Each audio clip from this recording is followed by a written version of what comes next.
Well, hello, everyone. Good morning, good evening, good afternoon, wherever you are in the world. Welcome to today's Fireside Chat. My guest today is Sharon Price John, the CEO of the iconic Build-A-Bear Workshop, a Columbia Business School grad who is currently coming to us from a cornfield in Nebraska, as I understand it. That is true. It's a house in the cornfield, but yeah. I have to say that's a first. So Sharon's been a long time CEO of Build-A-Bear Workshop, and before that had a number of major roles at major retailers. She has a brand new book coming out called Stories and Heart, which will be out in January of 2023. So it's not out yet, so I don't have a book cover to flash at you, but we can definitely talk about it, and maybe you'll come back when we're ready to talk about the book being published. So welcome. Thank you so much. It's always a delight to see you, Rita. I'm so glad I could make this work out today. Me too. So for those that don't know you, maybe give a little bit of your background, because, to go from a tree climbing tom girl in Tennessee to where you are now has been quite a journey. Yeah, it's been a fun journey. And in fact, writing the book was really enlightening to me to string it all together and try to see where the dots connect. And also cathartic, as I sort of wrote it during an unexpected time. We actually inked the deal with Forbes before COVID. And actually that January of 2020. So it's been a longer journey than expected, but a really good one. And so to answer your question, yeah, I grew up in a smallish town in southern Tennessee, which is not where I am right now. This is my husband's home place. And I think that's part of what drew us together. We're both from these smaller rural communities, and yet went and ended up with some, better known MBA schools and on with business, but we had a lot in common. And so ended up doing that and getting into advertising, moving to New York City, then going to Columbia, as you noted, and getting into the toy industry, and kept just climbing the ladder at Mattel and Hasbro, jumped to the fashion footwear business. And then that was more of a vertical retail experience with Stride Right Children's Group.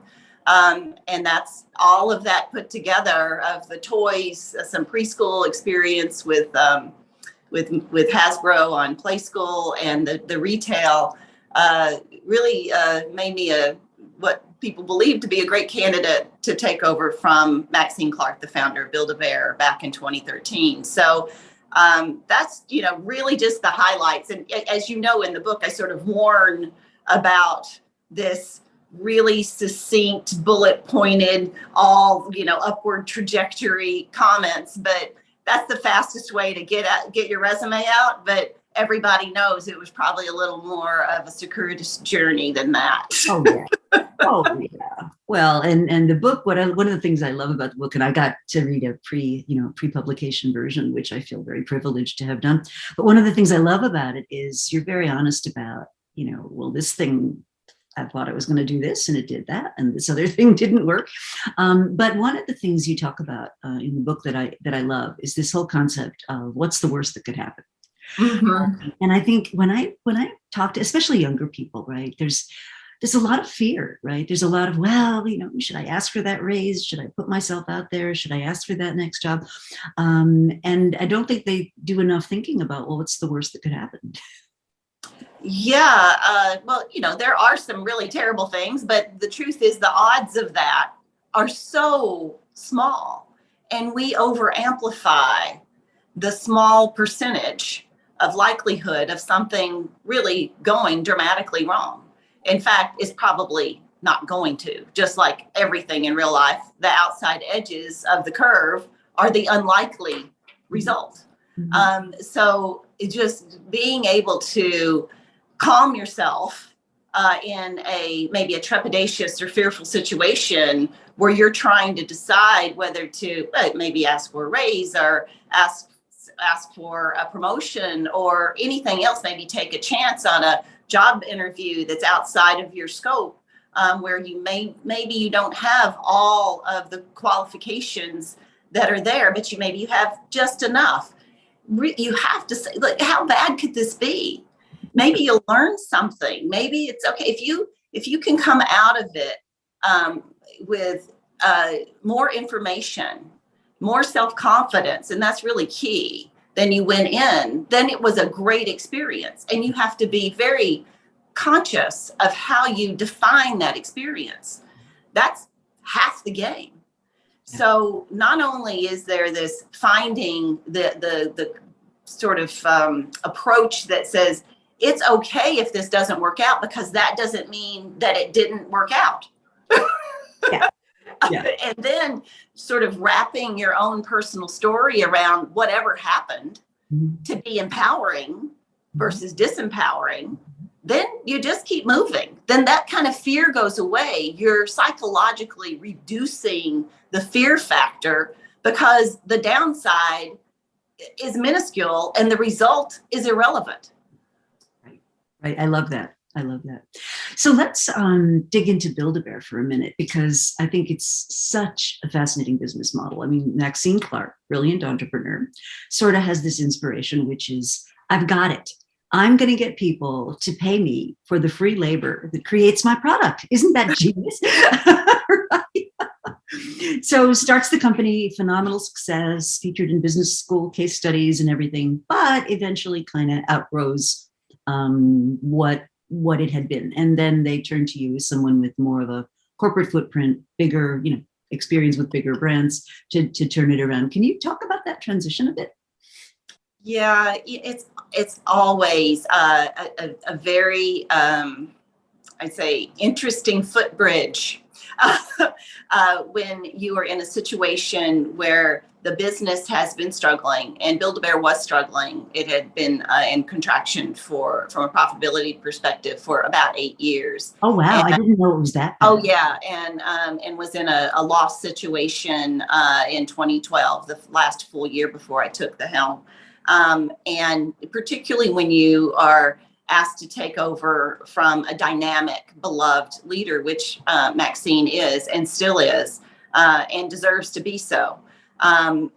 But there had been difficulty moving the company in what might be considered the right direction, or a profitable direction, or a growth direction post the recession, where a lot of companies had finally, after a lot of rocky road, had finally kind of started going in a more profitable sort of trajectory.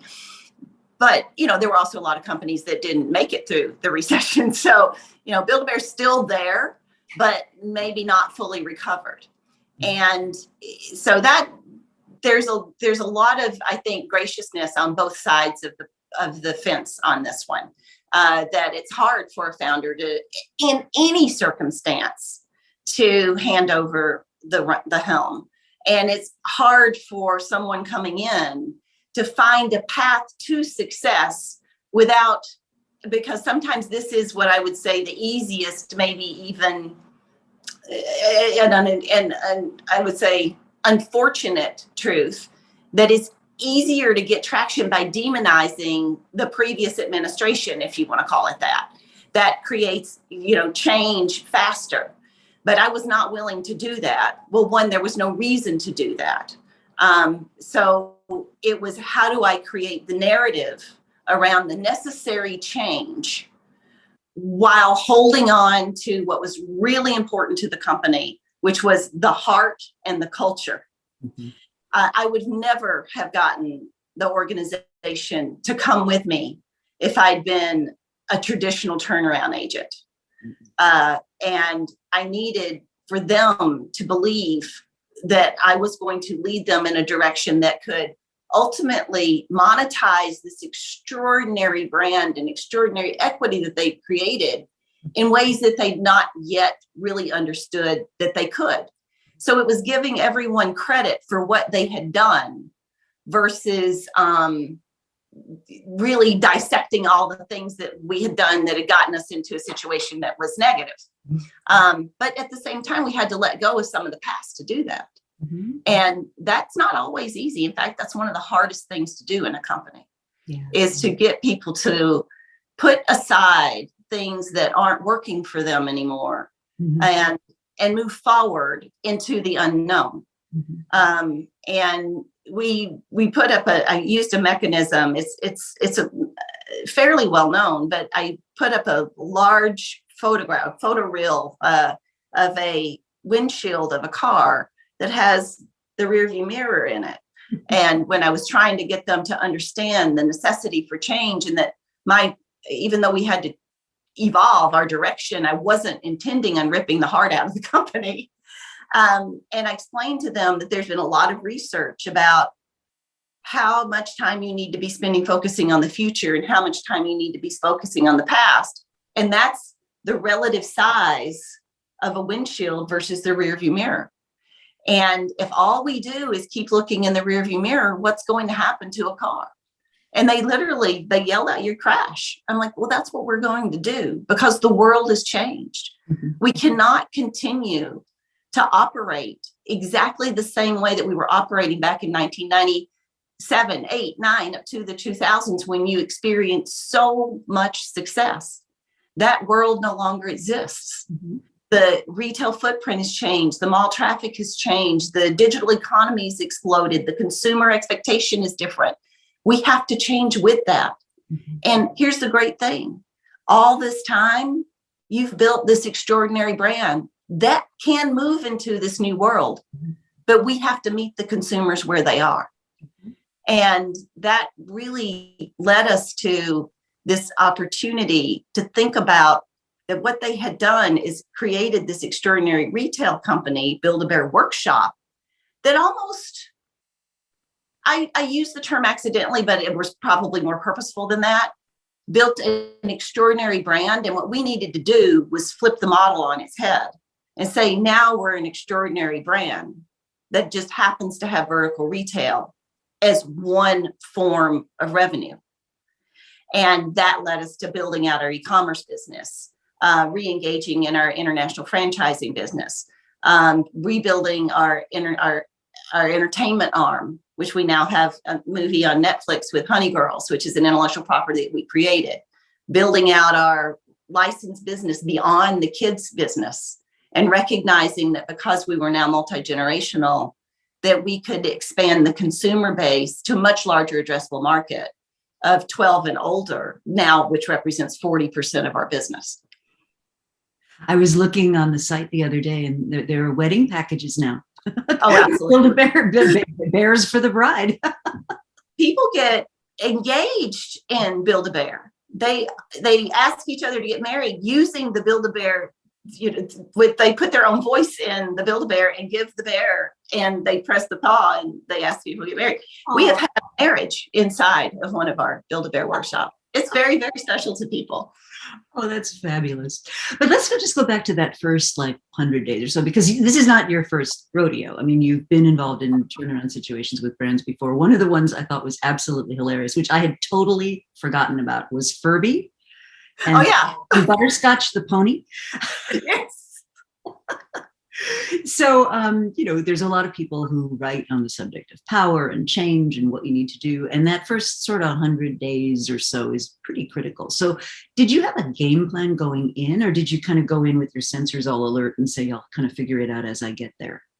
Well, I just wanted to say on Furby, that was not a turnaround. That was just a relaunch of one of the most popular brands ever, products ever. And Butterscotch was a part of our Fur Real Friends brand, both of those at Hasbro, that just broke every rule, every mantra, every thought process of what could be successful in the toy industry. And it was, no pun intended, a great ride.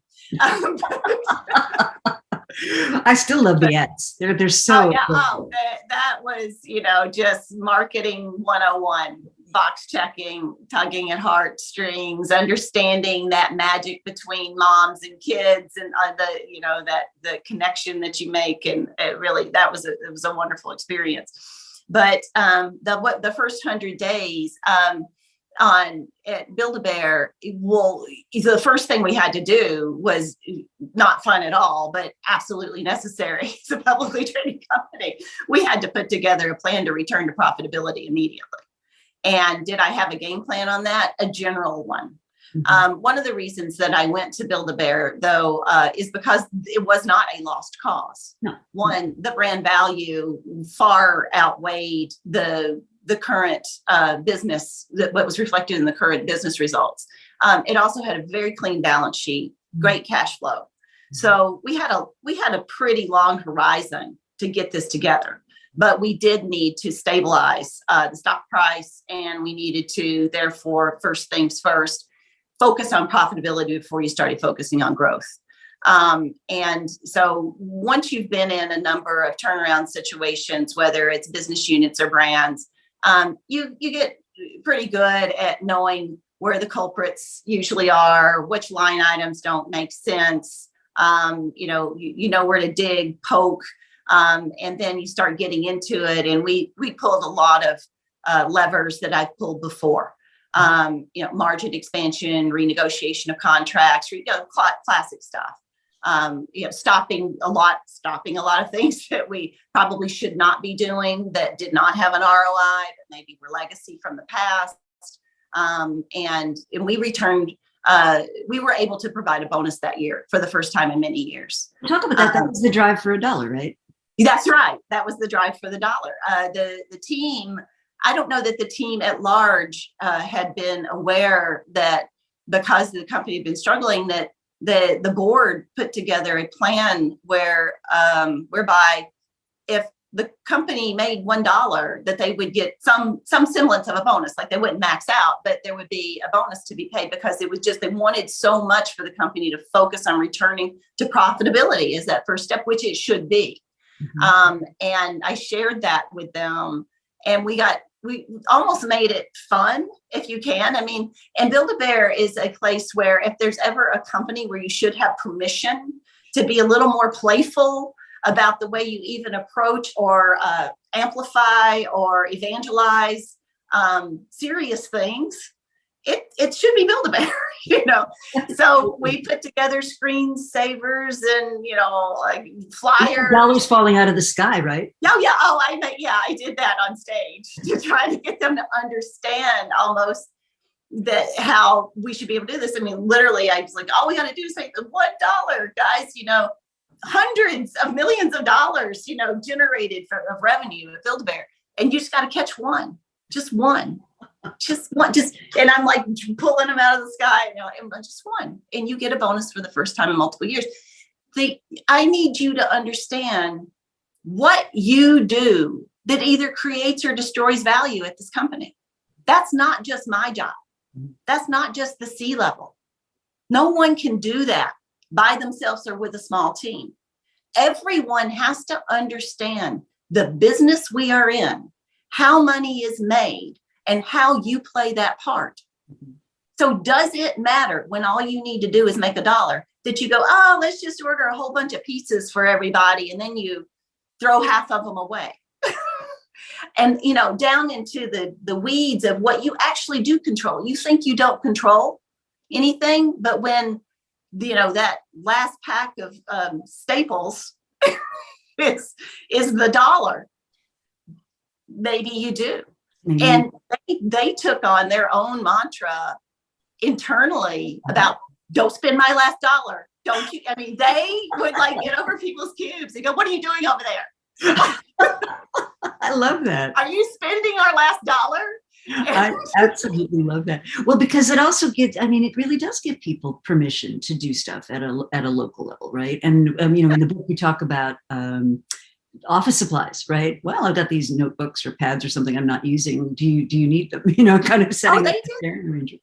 They did that on their own. They put together a supply, like swap meet, so that if somebody had a whole bunch of notebooks and it makes it sound like we were in dire straits. We weren't. They, as I said, we had a really clean balance sheet and and good cash flow and a line of credit and everything else. But it was really to impress upon them that they did have power in this situation, that whether we're profitable or not does have something to do with their everyday decisions and actions. And that's an important mindset. And if you have to if you have to shift that by doing something fun or putting screensavers together, and this was someone's idea, this wasn't my idea, that let's do a, notebook swap meet. But if that does bubble up, I also wouldn't want to be the one that said, oh, that's really not going to do anything, guys. I don't understand. You got to let that roll. Oh, yeah. You've got to embrace that somebody was thinking about this, as if what we do and what we don't do matters, because it does. Well, it all amplifies, and I think that's something that a lot of leaders don't spend enough time thinking about. What are those small things that accumulate to really, really big things? I was, for a variety of reasons, I was looking at Jim Collins' work on flywheels, and how the first push doesn't look like very much, and the second push doesn't look like very much, but by the time you get to the 5,000th push, the thing is now taking on a life of its own. And I think in so many ways that's really one of the roles of leadership, which is to get that pushing going, and then it can kind of take on its own thing. That's right. I think it raises the consciousness of that they are a part of a bigger entity, and that they play a part in that bigger entity. And the insistence on the macro understanding of how this company makes money is important. And we had different it was a great opportunity because we actually had different mid-level, mid-management speakers educate the organization on how we import products, what the cost is, how that works, how we think about pricing, why that's important, how that impacts you, how your decisions impact that. And I think there was a greater recognition of that we're in this together. I love that. So one of the things you did when you first came in, and this is one of my favorite phrases of all, is the stop doing stupid stuff idea. Well, that actually was created in another circumstance at another company. But I did take it over into the Build-A-Bear situation. And I call it the SDSS times 2. And it's my 2-pronged turnaround strategy boiled down. And it is stop doing stupid stuff, followed by start doing smart stuff, in that order. And and what is remarkable to me is when you really ask people, they're like, what do you mean? I don't do anything stupid. And you're like, let's just review that. Let's think about that. Because most of the time people know what they're doing that isn't creating value. And that's really what I'm calling stupid in this particular case. Either creating value, or they're not creating value, or they're destroying value, actively destroying value. And they haven't paused to think about, how is this destroying value in the simplest and the largest ways? And at that particular company, this was when I was on Stride Right, we decided to pause because we needed to figure out where all of these less efficient choices that people were making, AKA stupid stuff, which, by the way, they didn't make up. Some manager probably told them to do this stuff. This isn't about the people doing the stuff. This is about the stuff. And that manager isn't stupid either. They probably told them to do that in a circumstance, at a time, in a situation where the stuff wasn't stupid. So, but things linger and habits happen. And every now and then you need to do an assessment of, is there any stupid stuff happening? And so again, I wanted to make this more entertaining for people. And we likened it to Groundhog Day, the movie that Bill Murray was in, where I want you to keep living this day until you figure out where you can free up time, because what you're doing is not adding benefit either to yourself or the company or the brand, right? And because if you don't do that, if you don't free up that time in a turnaround situation, you're going to have a lot of great ideas probably coming in of what the company can do. You've assessed everything, you've looked at everything, you've read everything, you've talked to everybody, you've done your cross-functional, you've done up and down. And then you're like, here's the strategy. But the strategy is going to require change and new actions. it is impossible for people to embrace or find the bandwidth for change and new actions, AKA smart stuff, until they stop doing some of the, because I'm going to tell you, all their days are completely busy from their point of view. You have to find a way to open up those gaps for them to make these changes. If you do not do that as a leader, what you're going to get is a lot of feedback from the company that we don't have time to do any of that. Then you're going to add SG&A inappropriately to start doing smart stuff, have the new people start doing smart stuff. When you have a lot of people, to use another analogy, rowing in the wrong direction. So that's why this is so critical in that order to do that. But this is the simplest example. We had lots of people, like all day, everyone in my division, we just took the day off, sort of. But what you're doing is the normal things that you do and think, is this the most efficient way to do this? Is there a better way to do this? Is this even necessary? Should I even be, who reads this report? Or is there a better way to do this report? Or I don't even know where this report goes. Like some of the stories coming out of Groundhog Day for us were absolutely, we turned it into fun. There was no judging. And my favorite, simplest story was that every day a young lady would come in, and there had been a pretty thick report that had been printed out on a printer adjacent to her cube. She had no idea where it came from, what it was for, and no one's ever asked for it. And every day she would come in, pick up that report, and throw it in the garbage. Really? Really. And you're like, on one side, you're like, you know what? A big, inch thick of paper every day. So what? How much can that cost? But it's not about that. It's about the mindset. And that process caused her to look and see where this was coming from, call them, ask them who they think they were sending it to, what's the purpose of it, and stop the report. Now, again, super simple, not going to change the world, but it's the shift in this. I do have control. I do have part of this responsibility. There are things that I am either doing or not doing that are destroying value or not creating value. And that's the stupid stuff. So, and we just had a lot of fun with it. And I think it changed our mindset. And we also returned Stride Right to profitability in very short order, and ended up with double-digit comp on our wholesale side, and also a 12 comp on our retail side on my last year there.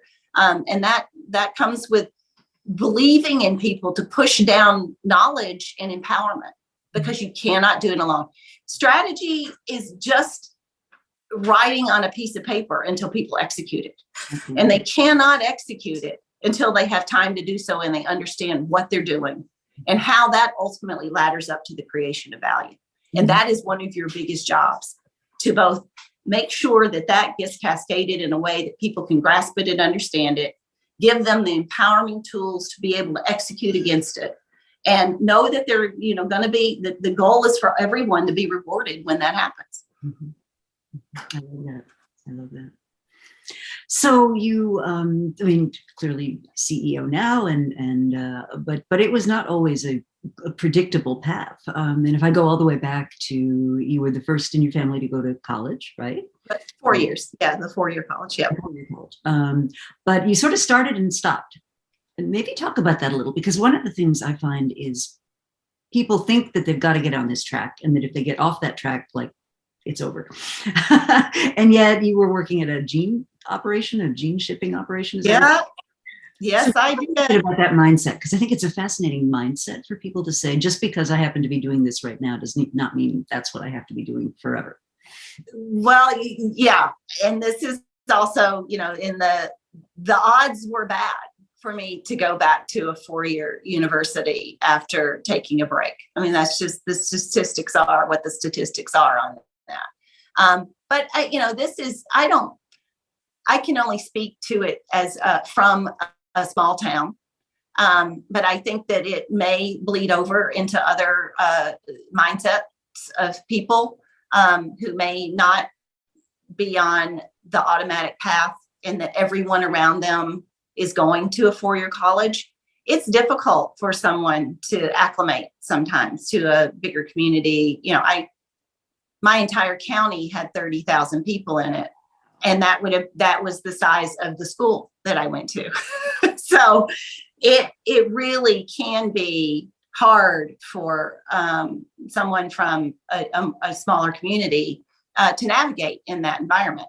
Now, I was dead set on going to college. I can say that unlike a lot of folks that maybe grow up in my town or towns like it, that there isn't an automatic expectation that everyone in your senior class is going to college. They don't. They have lots of other paths, and they take those paths. So you're already like kind of out on the edge comparative to what maybe some of your friends are doing or thinking.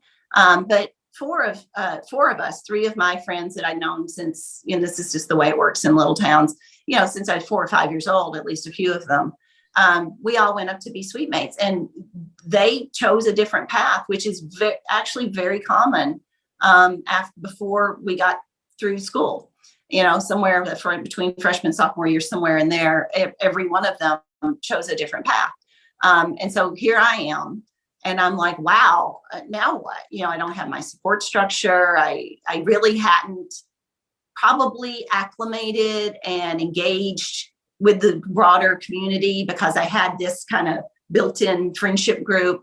And I felt a little bit like, if this isn't for people that are like me, that I've known all my life, how can it be for me? Like, who am I to think that this is my path when it's clearly no one else's path that I know, that I know. And I decided to take a break and go home and sort of get it together, just get my head wrapped around, get my head, is this really my path? Is this what I want? Is this? And, and on the surface, you're like, that's okay. But it's, as I mentioned at the beginning of this segment, so many times the statistics are so overwhelming that people, once they take that break, they don't come back. But I wanted to make a little money and try to get it together, like what I wanted to do. And I did. I worked at a blue jean pick and pack facility because it pays a lot. And I'm seriously, it's big, like think it's fulfillment is what it is. You're picking pack. I would get like paper orders of, Walmart or whoever, and you got to go pick these, roll them, pack them up, send them. And I thought it was a blast. Like I would sit and pick my orders based on, like orders, and I got really, really efficient. And there was a group of women that did not like how efficient I was, and kind of had a conversation with me about, you're throwing off the curve. That wasn't their terminology, but and I'm like, what? And again, this is not a commentary on the pick and pack industry is critical to these days, more critical than almost ever. But and there are a lot of amazing people, and we certainly we work in pick and pack. I love our folks at our warehouse, but it's more of a commentary on a mindset of, I decided right then that that's not who I am. I always want to, even in that environment, I wanted to be the best that I could be. I wanted to push the envelope on what I thought I could do. And I also wanted to be around people that wanted me to do that and that wanted to do that themselves. So that was setting a really important guardrail for me in my life on what I was going to tolerate for me and for my life. And it was that simple little situation that spurred me to say, well, that's it. Maybe I lost my way for a second here, that I didn't know who I was or what I was capable of or where my guardrails were, but I know now, and I'm never going to forget them. And I went right back to college and graduated with honors. But I do recall the day that I quit. And this actually is new information, Rita, not in the book. Somebody said to me, "You'll never make more money than you make right here, right now." That's a true story. Oh, that's fabulous. That's fabulous. I hope at some stage in your life you send them a gift box, you know? I don't know who it was. I couldn't pick them out. I couldn't tell you who that was. Somebody kind of yelled, you'll never, and I'm like, wow. I don't know. You know, I wonder how much of human history is driven by the very human desire to show people up that talk like that.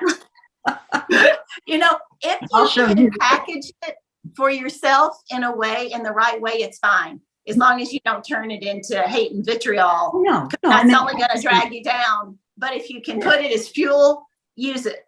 Absolutely. Absolutely. So then you went into advertising. Yes. Yes. And ended up not working in New York at first, right? No, that's right. I wanted to make a little money and to be able to afford some, like, I don't know, an apartment, a place to live. Dream big. So I worked at a local Knoxville, because I went to school at the University of Tennessee, a local agency. I learned a lot, because in the smaller company, you're not pigeonholed. You really just wear every hat the owner throws at you. You put this on, put this hat on, put this on, try this. So I was constantly in sort of situations that you just have to be clever. It's not about or tenacious, or maybe some combination of both. He would ask me to do things that the reason it would come to me, basically, by the time he figured out who I was because nobody else had figured it out. And I learned that being that person was also a good person to be.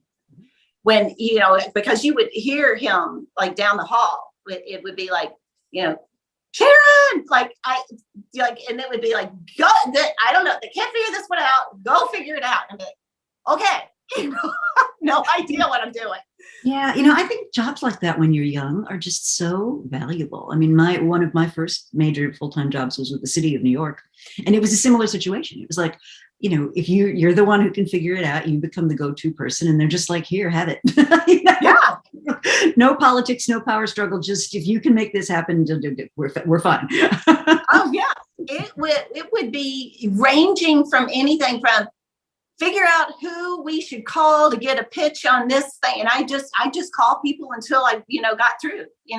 Or oh, we're going to have this big event here. You plan it for us. I'm like, all right, I can plan an event. Absolutely. No problem. Mm-hmm. Or I remember one, he's like, we have a grand opening at one of our clients. And, I was just thinking, I want dollar bills all stapled together. Like they might take 100, 200 of them. I don't know. You go figure it out. That we got just a few hours. I'm like, got it. Oh, and then I'm walking out the room and he's like, and a really big pair of scissors. I love it. But eventually you did decide to tackle the Big Apple, and it'd be fun for people to hear how you did that, because it was, let's just say, a little unconventional. Well, I didn't know it was unconventional, which is kind of fun, right? There's a whole theme that I have that sometimes you just do so much better when you don't know any better, because you're not calculating the odds, you're not overwhelmed by the fear. You're just jumping in because you really don't know exactly what you're doing. And the particular gentleman that owned this agency in Knoxville had gone to work in New York and then came back and started this. So I was so fortunate to hear his stories and his lore, and I became enamored. And there was also this to tie this together, that realization of I want to be around people that want me to do the best I can do, that want me to be the best, and to be surrounded by people who also want to achieve those types of goals for themselves. That permeated in me, and I created this value structure. I even wrote them down. It was a mnemonic based on my price values to be true. So I had perseverance as my P, and I'm like, I'm going to New York, right? I'm going to figure this out, because all of that path had made these for my values. So you always start leaning into these things that you believe about yourself. And it also cuts out a lot of trepidation and a lot of rumination, because you're like, this is who I am, therefore I do this. And you have to make sure that you're choosing really great sort of I get, again, empowering values on the, this is who I am. So again, then you don't waste time on the churn. So I'm like, if I'm going to be the best I can be in advertising, where else would I go?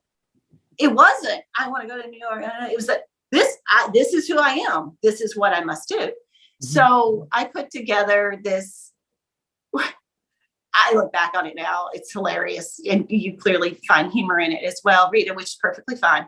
I thought that it would be fine if I could take 1 week off of my job, and I should be able to get like 3 interviews a day. Manhattan's small. How hard can that be to get from all? It'll be great. And I really knew no one. So I got what you remember, the Red Book. It was this big book in advertising where everybody's named all the top 10 agencies, all the top agencies, and I wanted to be one of the top 10. So I went down through them, and I would just like read, and the names are tiny little print. And I would find a name that I thought, oh, they look nice. That looks like a nice person.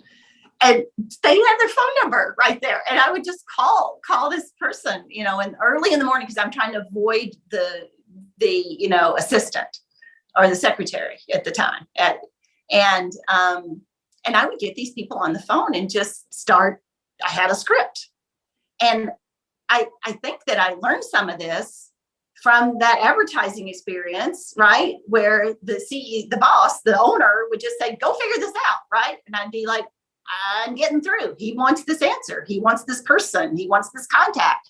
And I would figure this out. I ended up getting my 15 interviews, 3 interviews a day. Well, they're really just meetings. Some of them were interviews. Some of them were coffee meetings. Some of them, just a big collage of engagement moments to learn about what I could do. And I'm like, oh, here I go. And believe it or not, I got another interview, the 16th interview. They called me back. It was DDB Needham, which of course is a renowned top 10 agency, global agency, and for an opportunity to interview for the account executive trainee program, assistant account executive trainee program. Look, I now know, I don't believe they have it anymore, but at the time in the 90s, that was a big deal. This was a bit of a well-known thing that I didn't know was a well-known thing. Thank God, because I would have been so nervous. I wouldn't have probably done very well at the interview. But, went in, had the interview, and she said, right, and we have all your information. So good to talk to you. We'll get back to you in a week or so. But I had created this vision in my mind of what was going to happen during this week in New York. My goal was to have a job in 1 week through this process. That was my goal. And I had gone through this envisioning process of how I was going to do that. And that was like, it was almost like one of those cartoons where it automatically goes, it runs off the road. And I'm like, to this day, I cannot tell you what synapses were firing for me to lean in to her in that almost in a split second, but it must have spun in my head. It felt like, a long pause for me to say, no, why can't you just make me the offer right now? And she's like, well, I'm like, I've already let my apartment go. I'm coming to New York, and this is where I want to work. How bad can this be? And she said, okay, fine. The starting salary's $24,000 a year. And Rita, then I really think I ran into a ditch, but I said, I'll take 25. I love that story. And but then I backed it up, right? With, I've already been working for a year. Everyone else is a true trainee right out of college. I think that's fair. And I don't know where that sort of gumption came from in that moment, because it was a split second decision. But it goes back to your kind of one of our opening discussions. I think I kind of automatically went through what's the worst thing that can happen. Mm-hmm. It was just this filter of, if I push on this, what's the worst thing that can happen? Mm-hmm. And in that moment, because it was a moderate increase, and I gave her a reason why. It wasn't just a demand just because. Mhm.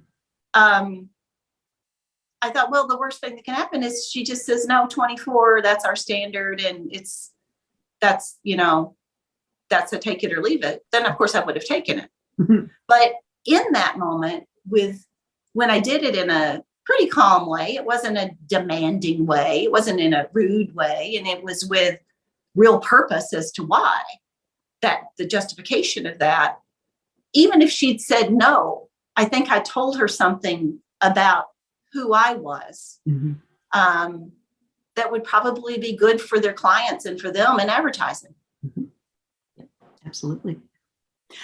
So in the book, which is not just kind of an autobiography, the book has really got, every sort of chapter has a thing you can fill out, or some things to reflect on, or some things that you found helpful in your own journey. And I just don't want our listeners to forget that. So when the book comes out, January 2023, we'll make sure to let you know, because I think there's a lot of valuable things in there, like writing down your goals, for example, and all the research that goes into people that do that are much more likely to achieve them than people that are just like, oh yeah, someday, I'm going to do whatever. And things like, what are your values? And the ones you talked about, you talked about making yourself a mnemonic. And let me just see where I've got it here. Based on your last name, which I thought was very interesting. That sort of, maybe you can remember them before I started to go find them, but perseverance and among others, and just having that as a background so that you're in tune with your values all the time. Right. So I don't even consider it an autobiography, Rita. It's just truly pulling stories that are that enable the discussion of greater constructs that have been pivotal for me and informative for my future. Yeah. And now I do pull the stories together in a chronological way so that it makes sense, because I was learning, like we all do, things at different levels as I grew older and had more experience. So you kind of have to get some of the first things first, the setting of goals, then the setting of values, and then the rethinking of your goals, because you've learned more. And if you're trapped in an old construct, maybe you're underestimating your own capabilities. And so the other thing that was really important to me is that I didn't want this book to be based on just my opinions and my own reflections. So to your point, in each case where I had a self-learning, I went back and looked through the business books and psychology about what was happening to me in that moment, with the data to support why that made sense. Like, I was just taking a journey that so many have taken before. And even though it's maybe presented in a fresh way, a lot of this is age-old wisdom. Absolutely. It's a terrific read. I'm really enjoying it. So I would be remiss if I didn't bring up the subject of, women and family, and being one of the few, publicly traded company female CEOs. And it's almost unfair, I always think, to ask female leaders, because they don't ask men the same question, so how did you manage all those years when you were traveling? But I wondered just if you had any comments you'd like to share on that topic before we move on to other things. Well, there is a chapter in the book about the myth of perfectionism. Yes. Like, spaghetti is fine. Right. They will live if they get fed fish fingers. It honestly doesn't have to be just a child. You got to figure out where to lower the bar, and to keep your family together and to keep your own sanity. And you being sane as a mom. I'm a mom of 3. Been married over 25 years now. And you being sane is a big part of keeping the family sane. And it's not that I didn't have introspection about whether I was doing the right thing or not doing the right thing. And the truth is, you're always doing a little bit of the right thing and maybe a little bit of the wrong thing. And people have asked me, about how do you do it all? And my fastest answer is Yeah. I don't. And Nobody does. I mean, I think you and I have this in common, which is, so I toyed with the idea very briefly of staying home after our first was born, and had a conversation. And I gather you and your husband had a similarly candid conversation with my husband. And he looked at me and he said, no way. Like, absolutely no way. You will drive both of us completely bonkers. oh God, within a you month. never told me that.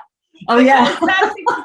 Oh, your husband is, my husband's a very wise man, but he might have had more, insight than mine. Who we agreed there for a short period of time. Well, let's just try this on for size. And he finally came home and said, you got to go back to work. You're going to drive us both nuts. I mean, I was refinishing the stairs, during the day. Yeah. Well, that was my husband's prediction. He said, within a month, you're going to be like running the local PTA. And within 2 months, you're going to be doing that. And you're going to drive us all nuts. Right. And I apparently was doing that. There were adult members of our family that were on the verge of going nuts. So, but even with that, I mean, we are making light of it. It doesn't change that you wonder, am I doing the right thing? Am I not doing the right thing? And here's the thing. There is no right thing.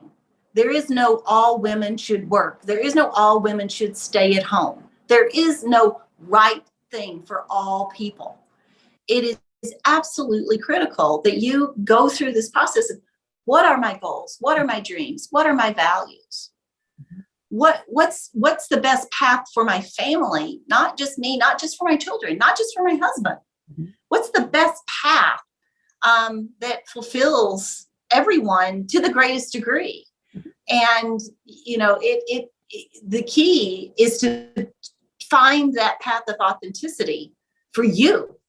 And the way I got so comfortable with that after a while, it's a funny story in the book, which I know but there was a friend of mine who asked me a super pointed question.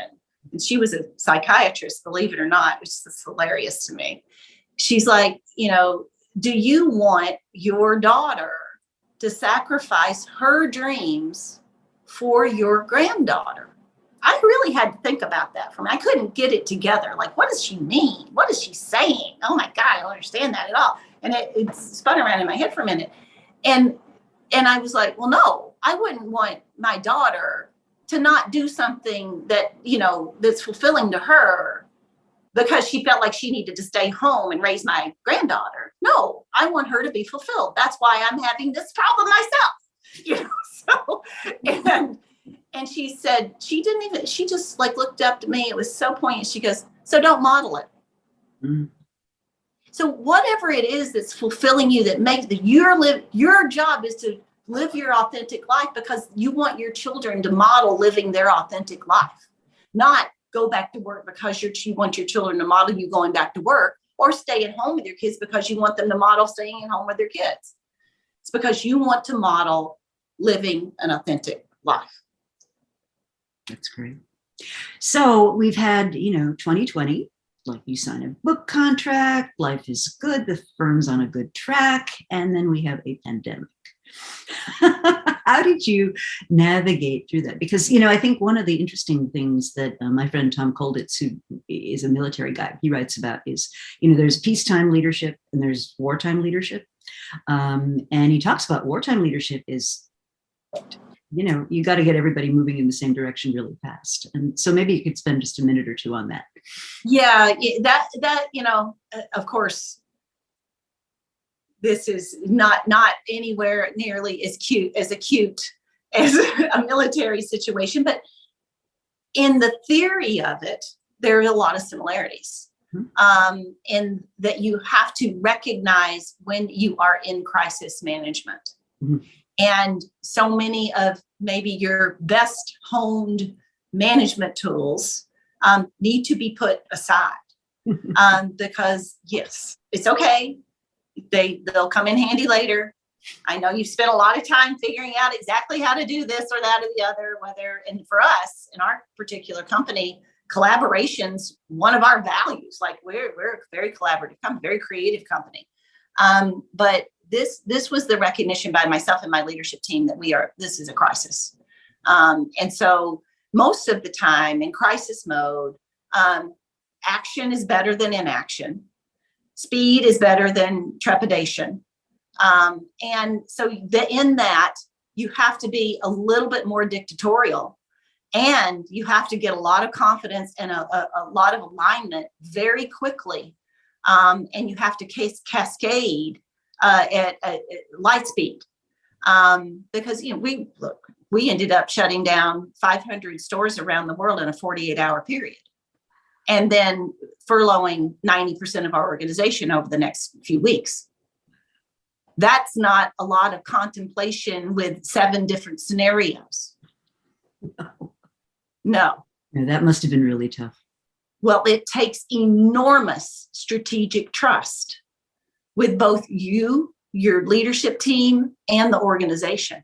Mm-hmm. That you'll never know how critical the creation of that strategic trust is, and how strong the sinews are until you're in that crisis that I hope you're never in. But in that moment, the fact that we had created strategic trust up and down and across this organization, and that we felt as if we needed to move forward. It was such a drive to move forward with the best information, knowing it wasn't perfect. And we were clear, we were as crystal with the organization as we could be. We started having weekly sort of fireside chats where everyone would get on, and I'd be like, guys, I'm not going to pretend that I know what's next. I'm not going to pretend I know how we're going to handle this. I can't tell you this. I can't tell you that. I can't tell you that we have a guaranteed path, but I can tell you that this leadership team and we have identified a path. There is a path to the other side of this, and you're going to have to trust us. And we may make mistakes, but I'll be as honest with you as I can about the choices we're making and why we're making those choices. And our goal is the same goal that it has always been: to do the best by you, the best by our shareholders, the best by our guests, and the best by this brand. And we're going to lean into this. And at some point, there will be a pivot where our expectation is not just about survival, but about thriving. Mm-hmm. And we actually changed the name. My leadership team and we instituted meetings every single morning, including the weekends, because there was Rita, you remember, there's so much information. It was so conflicting, and it was new every day. And what to do, how to operate, how not to operate. And I changed the name of these meetings from like COVID crisis meeting to the Build a Bear Success meetings. Love it. And I read an article, and it was really written for the recession, but something struck me in this article about thinking about things that are really, really difficult, and just kind of mentally massaging it and fighting it and turning it in facets in your mind until you find an angle where, what would you do if this was meant for your good? What would you do if that this was setting you up for success? How would you act if you knew that was true? And again, I just want to add a little side note here. Of course, I am in no way, shape, or form implying that COVID was good. People suffered, people died. That's not what I'm saying. It really is just the mental gymnastics of, if you can address or assess anything that's happening in your life, just with that lightness of, oh, this looks like it's terrible. And just pause for a second and say, but what if it was meant for the best thing? What if it was meant to be the best thing that ever happened to me? And then you start to think about it differently. And almost by the process of thinking about it differently, you see the opportunity, you see the edge, and you get in a much better mood about it all, which somehow helps. I don't know. But then we're like, wow. And I said to them, I'm like, so, and they're like, oh, no. My team is really, really good and very forward thinking. And I was like, so think about it this way. What would we do with our time, effort, energy, and money if we had the luxury of all of our stores being shut down for a month. Because all of our energy or time is sucked into this huge, huge piece of our revenue. If something, if our stores hiccup, everybody focuses and we have to fix that immediately. And so you never get to the things that create additive value. It's really difficult. It's always second nature, second thought, right? And we had this roadmap and had already been in a long process to evolve on the digital transformation side and to find a way for Build-A-Bear, an experiential retail company, to participate in the digital economy in a much larger scale. But there's a little bit of negativity around that. How are you ever going to do that? Will it not cannibalize your stores? How do you replicate this? Isn't that the only reason somebody comes to Build-A-Bear is for the experience? Why would anybody want to buy a bear online? I mean, you can just pretty typical stuff and insert any company here, and we accelerated. Now it's like this terminology that I don't know came out of nowhere and everybody says it, but we literally accelerated our digital transformation at such a rate, like things that were not planned for another year, we did it in weeks and months. And now when I first arrived at Build-A-Bear, e-com was only 4%, less than 5% of our company. It's 20% of our business now. Yeah. And we triple digits our e-com that year. It was remarkable. And some of that was, again, a long road of planning prior to that, a lot of stepping stones that had been put in place, some switches that had been flipped on some final implementation of warehouse management system, buy online, ship in store, buy online, pick up in store. But the way we were able to activate what was our single standing revenue stream, which was e-com, and protect that warehouse, operate with the oversight of all the CDC recommendations, the state and local regulations in Ohio, which is where our warehouse is, assuring those teams were safe, breaking them into two different segments so we could keep operating was, I'm so proud of the organization for this. I look back on that and I'm like, you really don't want such a challenging and negative experience to be a moment of realizing what you're capable of. You wish you could get there kind of more organically. But that's kind of a theme in human nature, isn't it? It absolutely is. Well, I don't want to overstay my welcome. How do people learn more? Well, when the book comes out, there will be storiesinheart.com, and we do have a cover, so I can share that with you. Oh, good. Yeah. So the cover's complete, and it is Stories in Heart, Unlock the Power of Personal Stories to Create a Life You Love, because it's not what happens to you, it's how you think about what happens to you. And that's what informs your future mindset and therefore your life. And yeah, so it's been a great journey. It's always a pleasure speaking with you, and we will get back together. We certainly will. So thank you so much, and enjoy your time in Nebraska. To be continued. Thanks, everyone. Thank you.